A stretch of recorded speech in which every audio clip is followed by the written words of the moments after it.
Bonjour à tous et bonjour à toutes, j'espère que vous allez bien. Aujourd'hui, on continue notre classe inversée, on va toujours parler encore de structure. Et en plus, on va utiliser aujourd'hui un terme qui fait peur aux élèves rien qu'en l'entendant. Le moment quadratique. Mais ne vous inquiétez pas, je vais essayer de ne pas faire trop de bla. Alors on s'y met tout de suite.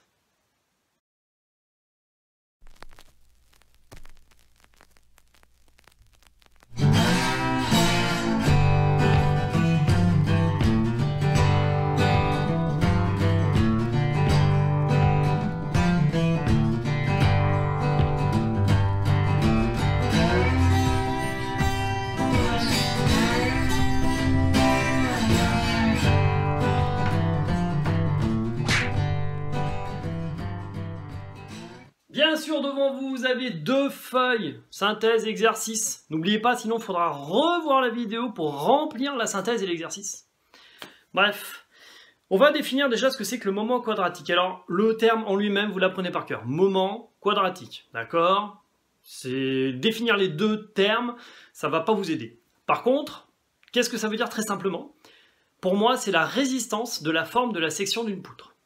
Voilà, je vous ai déjà perdu. Alors la section, c'est quoi? La section, hop, exemple, je prends une superbe règle. Cette règle a une longueur, forcément, et cette règle, en fait, a une section. D'accord? Donc la section, c'est une surface. Et donc c'est la force, c'est la résistance de cette forme-là, justement à une force qu'on applique. D'accord? Que ça soit en torsion ou en flexion. Nous, l'inflexion nous intéresse plus. Donc, le moment quadratique, ça va être un calcul qu'on va faire pour nous aider à calculer la déformation de la poutre. Et donc savoir si elle est résistante ou non. Avant que quelqu'un ne le dise, attention, non. Le moment quadratique, ce n'est pas le moment d'inertie. Non. Dans le moment d'inertie, on entend la masse apparaître. Hein. D'accord? Non, dans le moment quadratique, il n'y a pas l'effet de la masse. Dans le moment quadratique, il n'y a que l'effet de la forme. D'accord? Voilà, que l'effet de la forme. D'ailleurs, je vais vous le prouver. Je reprends ma règle. Ok? Donc j'ai dit tout à l'heure que le moment quadratique servait en torsion et servait aussi en flexion. Donc on va essayer ça. En torsion, ça veut dire que je vais tourner mes mains comme ça. Hein. Je regarde. Si je prends ma règle dans ce sens-là, je tourne, j'ai une torsion, ok. Si je mets mes mains comme ça, j'ai aussi la même torsion. Donc la torsion ne dépend pas de la position de la règle. Donc on a un IG, un moment quadratique c'est I, du centre de gravité G. Donc ça c'est pour la torsion. Celui-là on ne va pas le calculer, nous ça nous intéresse beaucoup plus en flexion. En flexion par contre, donc la flexion ça va être comme ça, dans ce sens-là. Je prends ma règle comme ça et j'essaye de tordre. J'essaye de fléchir, j'ai du mal. D'accord? J'y arrive, ça fléchit vraiment pas beaucoup et je veux pas aller trop fort sinon je vais casser ma règle, j'ai pas envie. Par contre, si je veux faire une flexion dans ce sens-là en mettant la règle à plat, regardez, oula, super facile.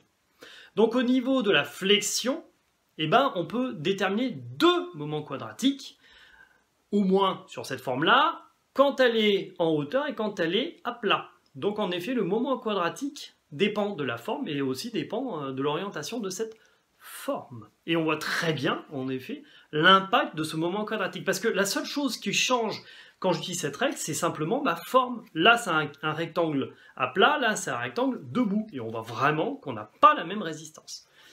Voilà pour déjà cette définition. Alors, comment est-ce qu'on calcule des moments quadratiques? Eh bien, on peut rigoler parce que ce sont des intégrales.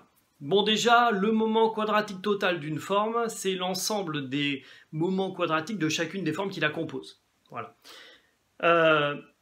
Mais, normalement, ce sont des calculs d'intégrales. Nous, on ne va pas s'amuser à calculer des intégrales, ne vous inquiétez pas. On va s'amuser avec les formules simplifiées. D'accord?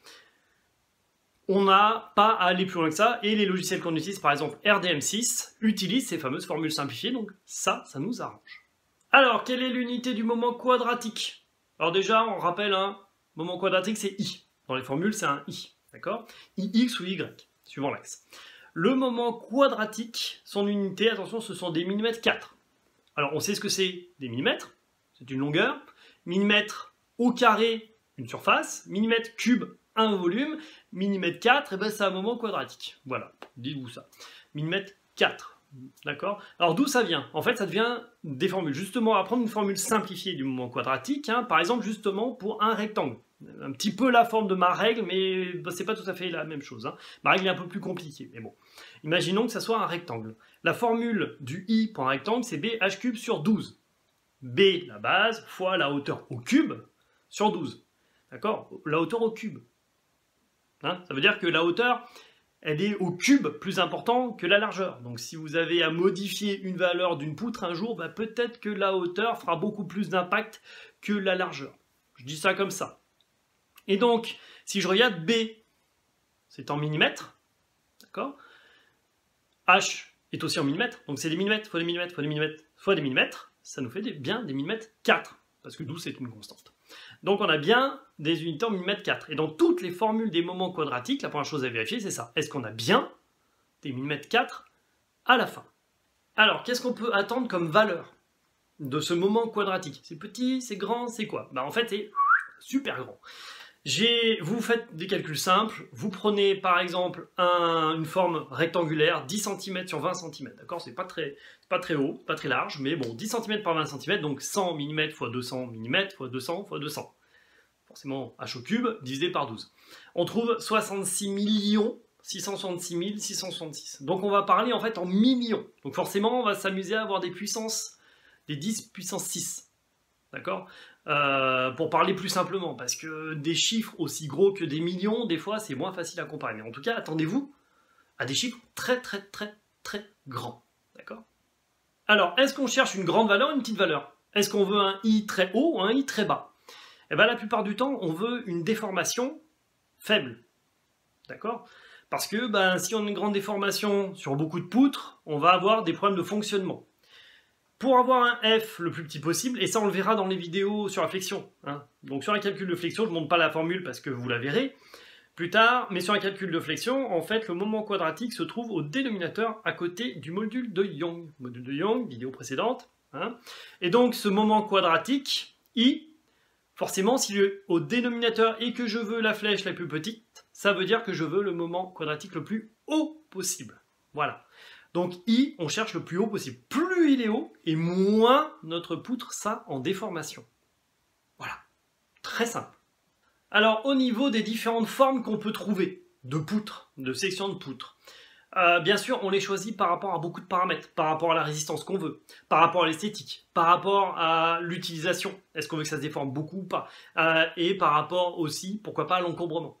Donc il y a beaucoup de paramètres qui vont entrer en compte, d'accord? Nous, les plus classiques qu'on va utiliser, c'est le rectangle plein, le rectangle vide, ou alors c'est le tube rectangulaire, le disque plein, le disque vide, donc un tube cylindrique, et la poutre en I. Et justement, la poutre en I, je vais faire une petite parenthèse qui va durer pas très longtemps. Alors les poutres en I, il y en a deux à connaître, hein. Le IPE et le IPN. D'accord? Le IPE, c'est le I à profil européen, le IPN, c'est le I à profil normal. Voilà ce que ça veut dire. D'accord? Avec l'image à côté, vous voyez la différence, où en fait il y en a un, c'est 3 plaques qu'on va souder, l'autre par contre, on a des arrondis avec 14 degrés. Voilà. On n'ira pas plus loin pour l'instant là-dessus.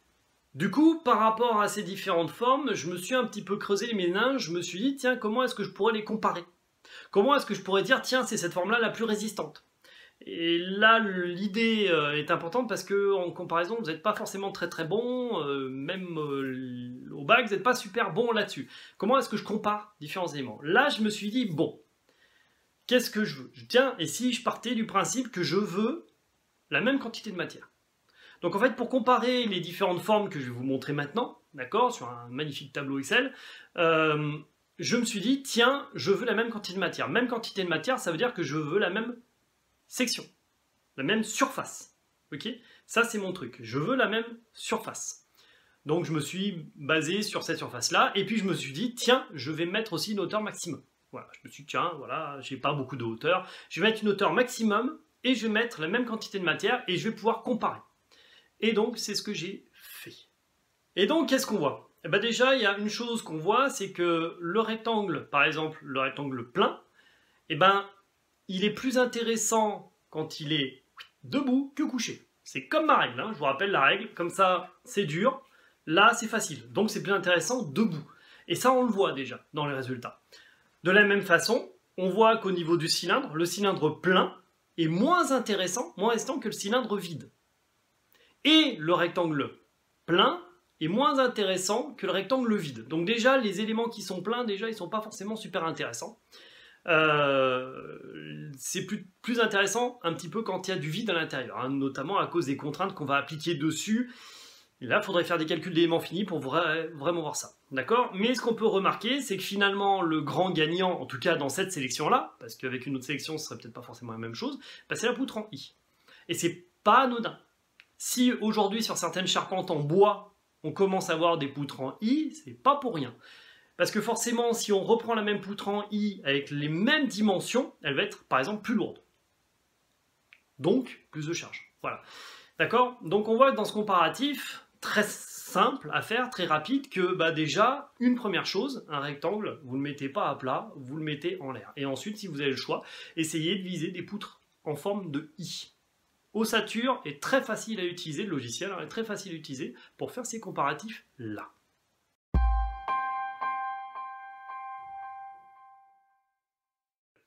Donc, l'exercice c'est quoi? Ben, vous avez un petit ruisseau devant chez vous, vous avez envie de le traverser, vous en avez assez de sauter de chaque côté, surtout quand on se gamelle dans le ruisseau.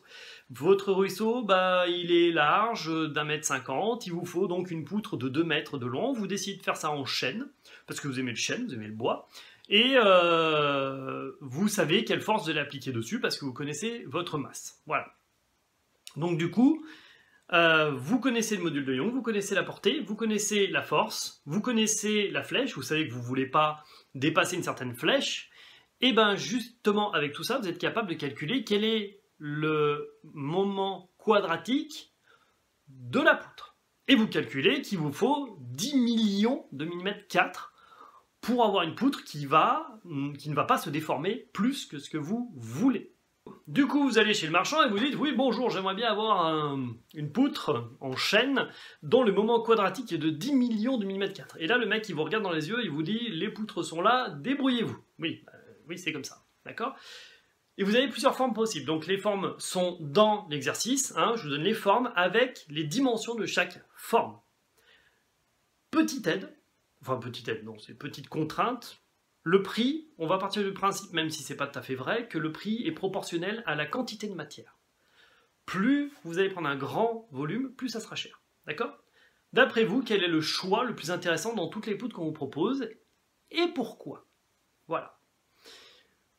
Je ne vous donne pas la solution, mais dans quelques secondes, je vais vous donner un indice. Donc si vous ne voulez pas d'indice, bah, vous faites pause. Enfin, voilà, vous faites pause, faites l'exercice, après vous regardez l'indice et vous regardez si vous avez bon. Si vous en fichez complètement, bah, vous pouvez regarder l'indice. Voilà, donc dans quelques secondes, donc dans 5 secondes. Allez, 4, 3, 2, 1, vous voulez l'indice. Oui, vous voulez l'indice. Bon, allez.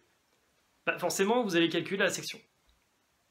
Oui, bah oui, vous allez calculer la section et vous allez calculer le moment quadratique de chaque poutre. Ça peut paraître long, mais justement, au moins, ça vous fera travailler un petit peu sur votre calculatrice. Vous calculez la section et le moment quadratique de chaque poutre. Derrière, qu'est-ce que vous faites? Bah, vous virez toutes les poutres dont le moment quadratique, d'accord, ne marche pas. C'est-à-dire que le moment quadratique est inférieur à 10 millions. Vous les virez. Il vous reste quelques poutres et vous regardez celle qui finalement a la plus petite section. Parce que celle qui a la plus petite section, eh ben, a le plus petit volume et donc le plus petit prix. D'accord? Encore une fois, c'est simplifié. Hein. Et là, vous choisissez cette poutre. Dernier élément, n'oubliez pas qu'on va marcher sur cette poutre. Voilà. Sur ce, je crois que j'ai tout dit. Et voilà, cette vidéo est maintenant terminée. Vous avez vu le moment quadratique, c'est pas si compliqué que ça. Vous gourrez pas dans les calculs. Pitié, vous gourrez pas dans les calculs. Donc le moment quadratique, on a vu. La force, on a vu. La portée, donc c'est L, hein, c'est la portée, ça on en a parlé aussi. On a vu le module de Young, on a vu le moment quadratique. Qu'est-ce qu'il nous reste à faire? Ben, par exemple, sur une poutre sur 2 appuis, ben, on n'a pas vu encore les appuis. Je ne ferai pas de vidéo sur les appuis. Pour une raison très simple, c'est parce que nous, les appuis, on les utilise. Tout simplement, c'est pas... Voilà. Donc, on n'a plus qu'à se lancer dans les calculs de flexion. Donc la prochaine vidéo, ça sera des calculs de flexion, qui arrivera donc quand elle arrivera.